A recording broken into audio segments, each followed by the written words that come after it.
Pakistan डीस्टैबिलाइजेशन playbook कि बई ये सारी खेड जिहड़ी है खालिस्तान दी ये पाकिस्तान चला रहा डीस्टैबिलाइज इंडिया नूं करना चाहुंदा है। और अमरीका दे अंदर जिहड़े खालिस्तानी एक्टिविस्ट जिन्हां नूं सैपरेटिस्ट और दहशतगर्द दे नाल जोड़ के फिर पाकिस्तान दे नाल जोड़िया गया है, वो किवें अमरीका लई बहुत वड्डा खतरा ने। और अमरीका सरकार असीं इन्नियां इंडियन गवर्नमेंट वालों इन्हां नूं रिक्वेस्ट कर चुके हैं, ये जिहड़े ने वो कंन नहीं धरदे। और ये बहुत वड्डा इन्हां च पोटैंशियल है दहशतगर्दी दा। और क्योंकि हुण इंडिया अमरीका दे नाल इंडो US पैसिफिक दे विच जिहड़ा इन्हां दा पूरा सहयोगी है, इसलिए असीं ये जिहड़ा है ये पूरा देना चाहुंदे हैं कि भाई ये कितना वड्डा खतरा ने। इस थिंक टैंक दे विच तुसीं नावां वल नज़र मारो कि कौन लोग ने। अपर्णा पांडे, दूसरा हुसैन हक्कानी। हुण किसी भी पाकिस्तानी नूं जां जिहड़ा साउथ एशिया दे सीन नूं समझदा है, ये हुसैन हक्कानी वो सज्जण है जिहड़ा पाकिस्तान दा एंबेसडर सी अमरीका दे विच। क्रिस्टीन फेयर, माइकल रूबिन, सेठ ओल्ड मिक्सन, हुण SCTH सेठ तां कोई सेठ साहब भी हो सकदे ने पर पता नहीं है, ते सैम वेस्ट्रॉप। अपर्णा पांडे बंदा भी हो सकदा, director initiative on the future of India and south Asia. ज़ाहिर है इदां दे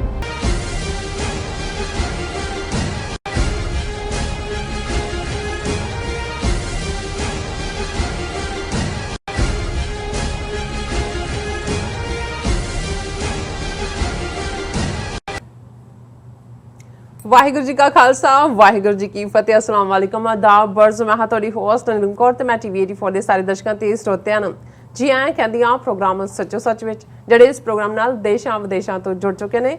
ਖਾਲਸਾਨਾ ਅਫੇਅਰ ਸੈਂਟਰ ਦੇ ਸੰਚਾਲਕ ਡਾਕਟਰ ਅਮਰਜੀਤ ਸਿੰਘ ਜੀ ਰੋਜ਼ਾਨਾ ਦੀ ਤਰ੍ਹਾਂ ਸਟੂਡੀਓ 'ਚ ਮੇਰੇ ਨਾਲ ਮੌਜੂਦ ਨੇ। ਆਓ ਉਹਨਾਂ ਨਾਲ ਗੱਲਬਾਤ ਕਰਕੇ ਅੱਜ ਦੇ ਅਹਿਮ ਇਸ਼ੂਜ਼ ਉੱਪਰ ਉਹਨਾਂ ਤੋਂ ਉਹਨਾਂ ਦਾ ਤਬਸਰਾ ਜਾਣਦੇ ਹਾਂ। जी डॉक्टर साहब वाहिगुरू जी का खालसा वाहिगुरू जी की फतेह। हाँ जी नीलम कौर जी, तुहानू भी ते दुनिया भर च बैठे साडे बहुत ही प्यारे सोहणे सियाणे TV 84 दे दर्शकां नू भी वाहिगुरू जी का खालसा वाहिगुरू जी की फतेह।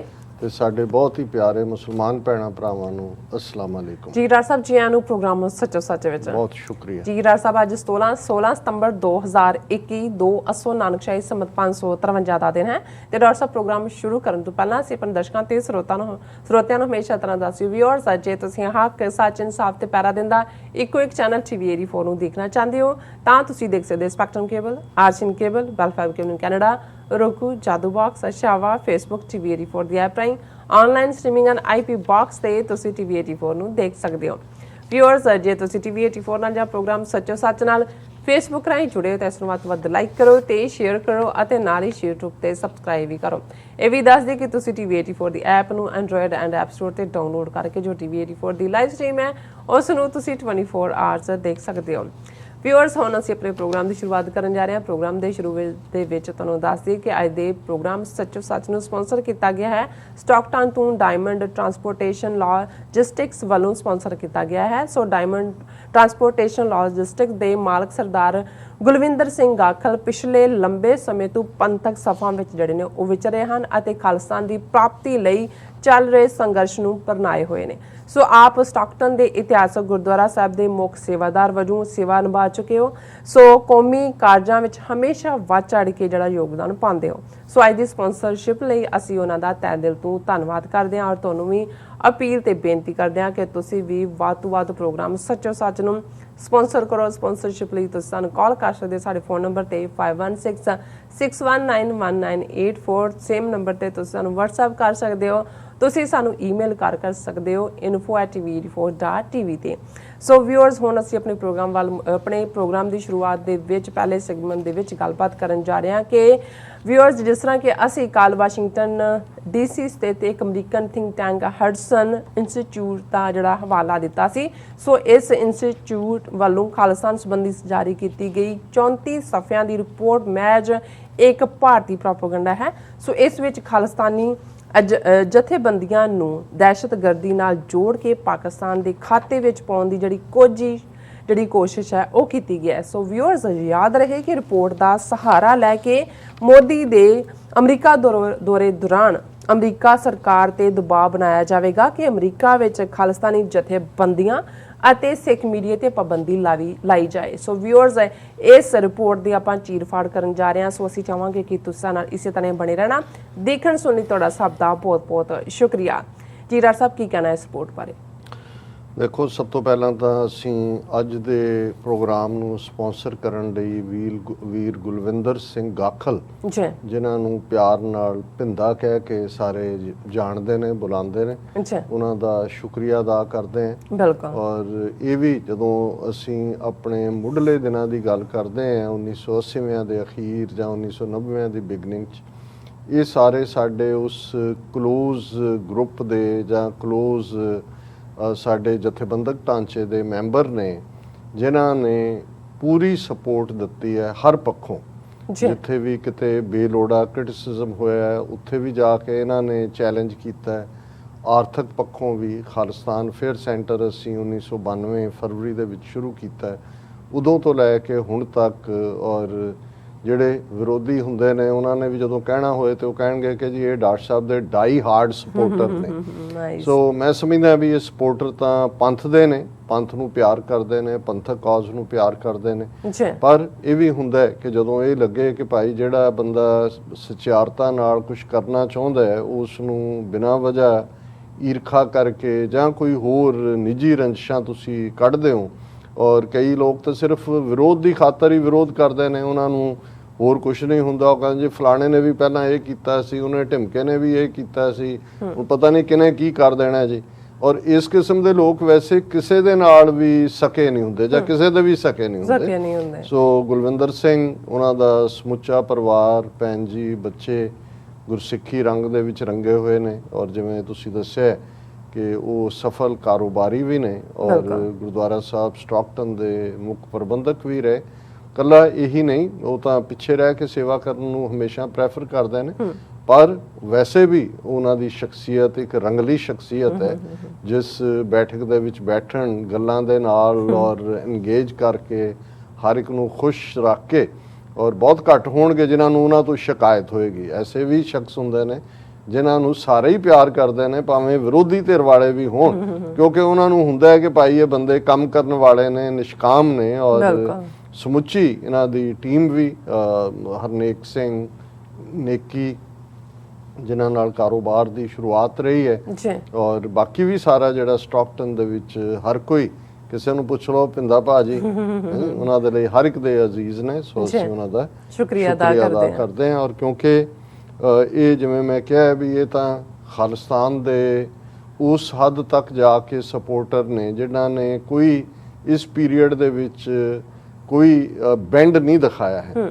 ਔਰ ਇਹ ਵੀ ਨਹੀਂ ਹੈ ਕਿ ਸਿਰਫ ਸਾਡੇ ਨਾਲ ਨੇ, ਜਿਹੜੇ ਹੋਰ ਵੀ ਜੇ six for justice, six youth of America ਹੈ, ਤਾਂ ਪੇਰੈਂਟ ਆਰਗੇਨਾਈਜੇਸ਼ਨ ਸੀ ਸਾਰਿਆਂ ਦੀ। ਸੋ ਹਰ ਇੱਕ ਦੀ ਮਦਦ ਕਰਦੇ ਨੇ। ਸੋ ਅਸੀਂ ਉਹਨਾਂ ਦਾ ਸ਼ੁਕਰੀਆ ਅਦਾ ਕਰਦੇ ਹਾਂ।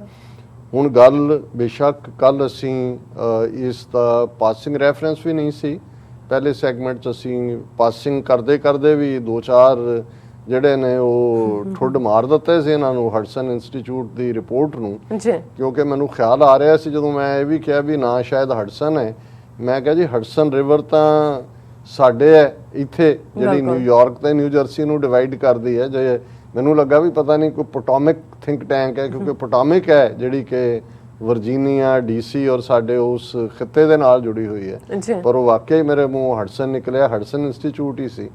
ਪਰ ਇਹ ਇਸ ਗੱਲ ਦਾ ਧਿਆਨ ਰਿਹਾ ਕਿ ਖਾਸ ਤੌਰ ਤੇ ਕਿਉਂਕਿ ਸਾਡਾ ਪ੍ਰੋਗਰਾਮ ਦੁਨੀਆ ਭਰ ਦੇ ਵਿੱਚ ਦੇਖਿਆ ਜਾਂਦਾ ਹੈ, ਸਾਡੀ ਵਿਊਅਰਸ਼ਿਪ 120 ਤੋਂ ਜ਼ਿਆਦਾ ਮੁਲਕਾਂ 'ਚ ਹੈ। ਔਰ ਅਮਰੀਕਾ ਬਾਰੇ ਗੱਲ ਕਰਦੇ ਹਾਂ ਕਿਉਂਕਿ ਅਮਰੀਕਾ ਲਫ਼ਜ਼ ਆਪਣੇ ਆਪ 'ਚ ਹੀ ਬਹੁਤ ਵੱਡਾ ਹੈ, ਅਮਰੀਕਾ ਦਾ ਡਾਲਰ ਵੀ ਬਹੁਤ ਵੱਡਾ ਹੈ। ਤੇ ਜਦੋਂ ਭਾਰਤੀ ਮੀਡੀਆ ਕਿਸੇ ਖਬਰ ਨੂੰ ਲਾਉਂਦਾ ਹੈ ਔਰ ਅਮਰੀਕਾ ਦੇ ਲਫ਼ਜ਼ ਥਿੰਕ ਟੈਂਕ ਦਾ ਜੇ ਲਫ਼ਜ਼ ਆਉਂਦਾ ਹੈ ਤੇ ਉਹਨਾਂ ਨੂੰ ਲੱਗਦਾ ਵੀ ਪਤਾ ਨਹੀਂ ਕਿੰਨਾ ਕੁ ਵੱਡਾ ਖੂਹ ਹੈ ਜਿਹਦੇ 'ਚ ਕਿੰਨੇ ਜਿਹੜੇ ਨੇ ਫਿਲਾਸਫਰ ਬੈਠੇ ਹੋਏ ਨੇ, ਜਿਹੜੇ ਬਾਹਰ ਨਿਕਲਦੇ ਆ ਪਤਾ ਨਹੀਂ ਕਿੰਨੇ ਜਨਮਾਂ ਦਾ ਤਪ ਕਰਕੇ ਬਾਹਰ ਨਿਕਲਦੇ ਨੇ ਤੇ ਬਾਹਰ ਕੋਈ ਰਿਪੋਰਟ ਲੈ ਕੇ ਆਉਂਦੇ ਨੇ।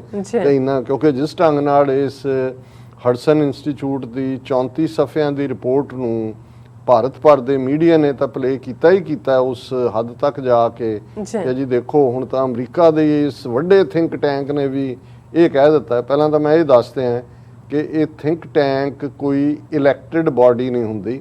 ਇਹਨਾਂ ਦੇ ਵਿੱਚ ਕੰਮ ਕਰਨ ਵਾਲੇ ਜਿਹੜੇ ਨੇ ਇਹ ਪੇਡ ਹੁੰਦੇ ਨੇ, ਤਨਖਾਹਦਾਰ ਹੁੰਦੇ ਨੇ। ਬਿਲਕੁਲ। ਔਰ ਵਾਸ਼ਿੰਗਟਨ ਡੀਸੀ 'ਚ ਜੇ ਮੈਂ ਗਲਤ ਨਹੀਂ ਹੋਵਾਂਗਾ ਕਿ ਜੇ ਇਹ ਮੈਂ ਕਹਾਂ ਕਿ ਸੈਂਕੜਿਆਂ ਨਹੀਂ ਹਜ਼ਾਰਾਂ ਦੀ ਗਿਣਤੀ 'ਚ ਥਿੰਕ ਟੈਂਕ ਨੇ, ਥਾਊਜ਼ੈਂਡਸ। ਔਰ ਉਹਦਾ ਮਤਲਬ ਕੀ ਹੈ?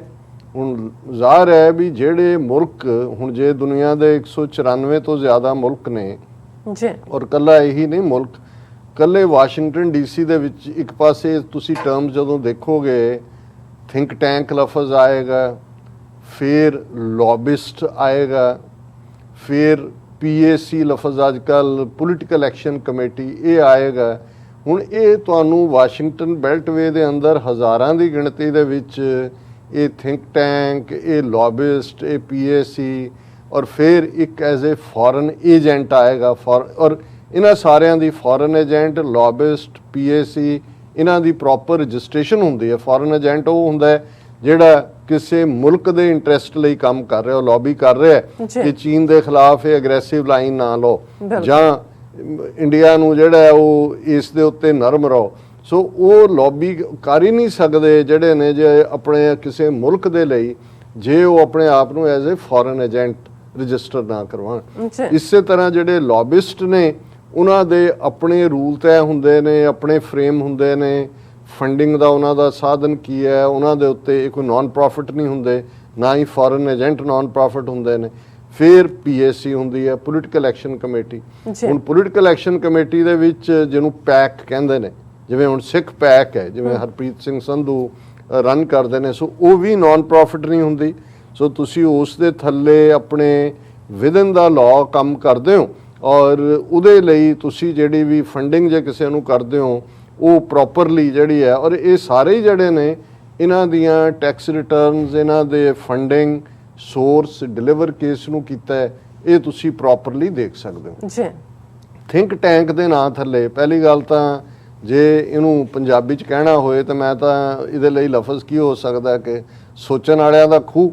ਟੈਂਕ ਤਾਂ ਖੂਹ ਹੀ ਹੁੰਦਾ ਨਾ, ਵੀ ਖੂਹ 'ਚ ਵੜ ਗਏ ਉਹ ਸੋਚਣ ਵਾਲੇ। ਪਰ ਇਹਦੇ 'ਚ ਕੋਈ ਸ਼ੱਕ ਨਹੀਂ ਹੈ ਕਿ ਪਹਿਲਾ ਪਾਰਟ ਤਾਂ ਬਹੁਤ ਸਾਰੀਆਂ ਜਿਹੜੀਆਂ ਵੱਡੀਆਂ ਯੂਨੀਵਰਸਿਟੀਜ਼ ਨੇ ਅਮਰੀਕਾ ਦੀਆਂ, ਉਹ ਇੱਕ ਓਪੀਨੀਅਨ ਮੇਕਰ ਹੁੰਦੀਆਂ ਯੂਨੀਵਰਸਿਟੀਆਂ ਦੇ ਵਿੱਚ ਕਿਸੇ ਵੀ ਮੁੱਦੇ ਦੇ ਉੱਤੇ। ਔਰ ਇਹੀ ਕਾਰਨ ਹੈ ਕਿ ਜਦੋਂ ਕੋਈ ਵੀ ਐਜੀਟੇਸ਼ਨ ਚੱਲੀ, ਜੇ ਅਮਰੀਕਾ ਦੇ ਹਵਾਲੇ ਨਾਲ ਦੇਖੀਏ ਵਿਤਨਾਮ ਵਾਰ, ਜਿਸ ਵਿਤਨਾਮ ਵਾਰ ਦੇ ਵਿੱਚ ਕਿੰਨੀ ਵੱਡੀ ਅਮਰੀਕਨ ਫੌਜ 6-7 ਲੱਖ ਫੌਜ ਜਿਹੜੀ ਹੈ ਵਿਤਨਾਮ 'ਚ ਉਤਾਰੀ ਹੋਈ ਸੀ, ਇੰਨੀ ਉਹਨਾਂ ਦੀ ਆਪਣੀ ਜਿਹੜੀ ਫੌਜ ਔਰ ਦੂਜੇ ਤਿਆਰ ਕੀਤੇ ਹੋਏ ਸੀ।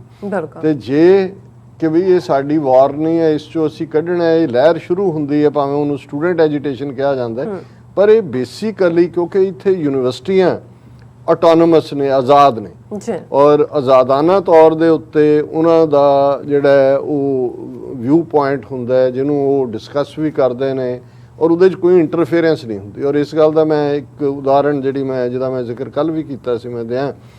ਹੁਣ ਇੱਕ ਪਾਸੇ ਤਾਂ ਟਰੰਪ ਜੂਨੀਅਰ ਬੁਸ਼ ਦੇ ਜ਼ਮਾਨੇ ਤੋਂ ਇੰਡੀਆ ਵੱਲ ਟਿਲਟ ਹੋਇਆ। ਟਰੰਪ ਨੇ ਟੋਟਲ ਵੇਟ ਭਾਰਤ ਦੇ ਪਿੱਛੇ ਸੁੱਟ ਕੇ ਮਾਈ ਫਰੈਂਡ ਮੋਡੀ, ਔਰ ਇੱਥੇ ਫਿਰ ਉਹ ਰੌਡੀ ਮੋਡੀ ਹਿਊਸਟਨ ਦੇ ਵਿੱਚ ਲਾਸਟ ਟਾਈਮ ਮੋਦੀ ਜਦੋਂ ਅਮਰੀਕਾ ਦੇ ਵਿੱਚ ਆਇਆ 19 ਸਤੰਬਰ ਨੂੰ 2019 ਨੂੰ ਜਿਹੜਾ ਰੌਡੀ ਮੋਡੀ ਹਿਊਸਟਨ 'ਚ ਹੋਇਆ, ਉਸ ਤੋਂ ਬਾਅਦ ਹੁਣ ਆ ਰਿਹਾ ਜਦੋਂ ਕਿ ਉਹਨੇ ਕੁਆਡ ਮੀਟਿੰਗ ਦੇ ਲਈ ਆਉਣਾ 24 ਨੂੰ, ਫਿਰ ਬਾਈਲੈਟਰਲ ਮੀਟਿੰਗ ਹੈ ਬਾਈਡਨ ਦੇ ਨਾਲ 25 ਨੂੰ ਉਹਨੇ ਐਡਰੈਸ ਕਰਨਾ UN ਜਨਰਲ ਅਸੈਂਬਲੀ ਨੂੰ, ਔਰ ਹੋਰ ਵੀ ਜਿਹਨੂੰ ਔਨ ਦਾ ਸਾਈਡ ਮੀਟਿੰਗਸ ਕਹਿੰਦੇ ਨੇ ਉਹ ਹੋਣੀਆਂ ਨੇ। ਹੁਣ ਇੱਕ ਪਾਸੇ ਤਾਂ ਬੇਸ਼ੱਕ ਅਮਰੀਕਾ ਦਾ US ਸਰਫ united states commission on international religious freedom ਉਹ ਇੰਡੀਆ ਨੂੰ ਕੰਟਰੀ ਆਫ ਕੰਸਰਨ ਤੇ ਲੈ ਆਇਆ ਹੈ। ਇਸੇ ਤਰ੍ਹਾਂ ਸਟੇਟ ਡਿਪਾਰਟਮੈਂਟ ਦੀਆਂ ਰਿਲੀਜੀਅਸ ਸੰਬੰਧੀ ਰਿਪੋਰਟਸ ਦੱਸਦੀਆਂ ਕਿ ਭਾਰਤ ਦੇ ਵਿੱਚ ਕੀ ਹੋ ਰਿਹਾ। ਪਰ ਜੇ ਤੁਸੀਂ ਗਵਰਨਮੈਂਟ ਦੀ ਨੀਤੀ ਦੇਖੋ, ਇਹ ਤਾਂ ਬਿਲਕੁਲ ਸੋ ਕਾਲਡ ਸਟ੍ਰੈਟਜੀ ਦੇ ਨਾਂ ਥੱਲੇ ਜਾਂ ਪੋਲਿਟਿਕਸ ਦੇ ਨਾਂ ਥੱਲੇ ਇਹ ਤਾਂ ਅੱਖਾਂ ਬੰਦ ਕਰਕੇ ਉਸ ਕਿਸਮ ਦੀ ਆਈਡੀਓਲੋਜੀ ਜਿਹੜੀ ਨਾਜ਼ੀਜ਼ਮ ਦੇ ਉੱਤੇ ਖੜੀ ਹੈ, ਹਿੰਦੂਤਵਾਦੀ, ਉਹਨੂੰ ਸਪੋਰਟ ਕਰ ਰਹੇ ਨੇ।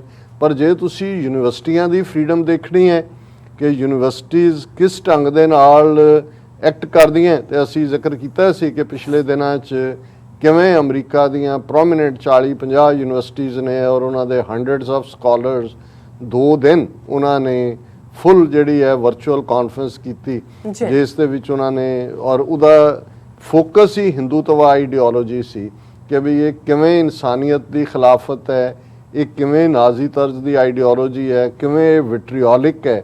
ਔਰ ਇਹਦੇ ਬਾਵਜੂਦ ਕਿ ਇਹਨੂੰ ਆਰਗੇਨਾਈਜ਼ ਕਰਨ ਵਾਲੀਆਂ ਯੂਨੀਵਰਸਿਟੀਆਂ ਜਾਂ ਉਹਨਾਂ ਦੇ ਹੈੱਡ ਆਫ ਡਿਪਾਰਟਮੈਂਟ ਜਾਂ ਪਾਰਟਿਸਿਪੇਟਿੰਗ ਪ੍ਰੋਫੈਸਰ ਲੱਖਾਂ ਦੀ ਗਿਣਤੀ ਦੇ ਵਿੱਚ ਈਮੇਲਸ ਔਰ ਉਹਨਾਂ ਨੂੰ ਧਮਕੀਆਂ ਦੇਣ ਵਾਲੀ ਮੁਹਿੰਮ ਪੂਰੇ ਹਿੰਦੂ ਤਵੀਆਂ ਨੇ ਸ਼ੁਰੂ ਕੀਤੀ। ਇਹਨੂੰ ਹਿੰਦੂ ਫੋਬੀਆ ਕਿਹਾ ਗਿਆ, ਲੇਕਿਨ ਉਹਨਾਂ ਚੋਂ ਕਿਸੇ ਨੇ ਵੀ ਬੈਕ ਆਊਟ ਨਹੀਂ ਕੀਤਾ। ਇਹ ਹੈ ਕਿਉਂਕਿ ਜਿਹੜੇ ਪੋਲੀਟੀਕਲ ਲੋਕ ਨੇ ਉਹਨਾਂ ਨੇ ਤਾਂ ਇਹ ਦੇਖਣਾ ਹੈ ਕਿ ਜੀ ਉਹਨਾਂ ਦੇ ਡਾਲਰ ਕਿੱਥੇ ਬਣਦੇ ਨੇ ਤੇ ਕਿੱਥੇ ਡਾਲਰ ਗਵਾਚਦੇ ਨੇ।